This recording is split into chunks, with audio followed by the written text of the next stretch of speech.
So this is an overview of what is called the Magic Hand Game. I didn't name it.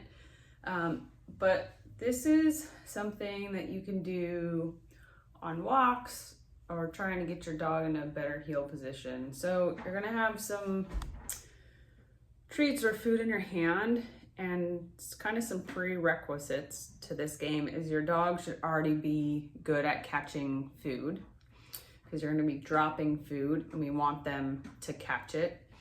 So often if you start with bigger pieces of food, it can be easier for the dog to catch it. So, and you want the dog at your side, like in a heel, and I'll demonstrate with the dog in a second. Many times dogs are just habitually, they get fed in front of people, so they might try and come in front of you. You can just kind of use the food in your hand to lure them back to the side, and then immediately when they're on your side, start dropping food. So there's kind of a trick to how you drop the food. When you get your dog used to being at your side, you want your kind of arm and hand mostly still, because we want a lot of anticipation. We don't want the dog to know that we're dropping food.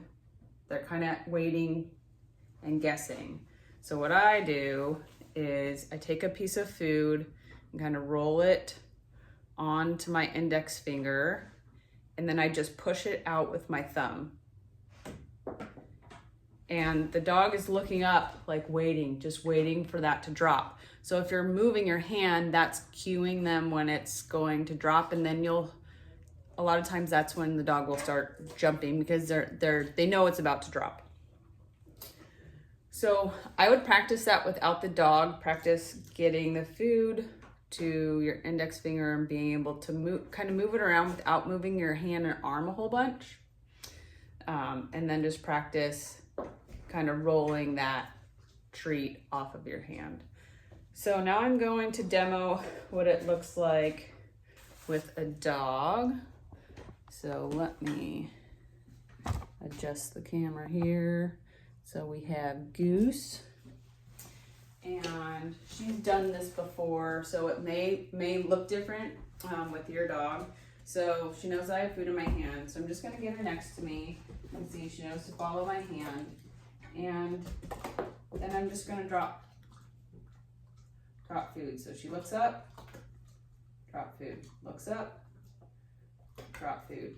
So you can practice this stationary first, just to get your dog used to, I stand here, I look up, and you're gonna drop food. Again, try and time when you drop food when all four of their feet are on the ground. Otherwise, you're gonna accidentally reinforce jumping, which most people don't want. So then, once you're good pushing the food out without moving your hand a lot, now we can start incorporating the movement. So as I'm walking, the dog should follow, and we drop food. And I don't have a ton of space in here.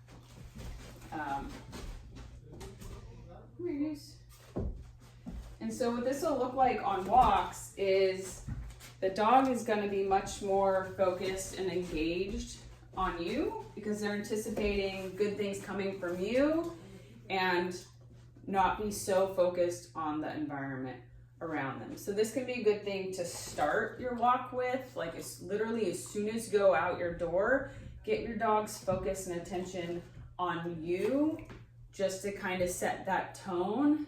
And then depending on how long your walk is and how motivated your dog is for the food, you know, you can kind of incorporate this throughout your walk. So just a little exercise to get your dog more focused and engaged with you. So it will take some practice. Again, Goose has done this a lot, so it may not look this good at first with your dog. But give it a try. If you have any questions, let me know.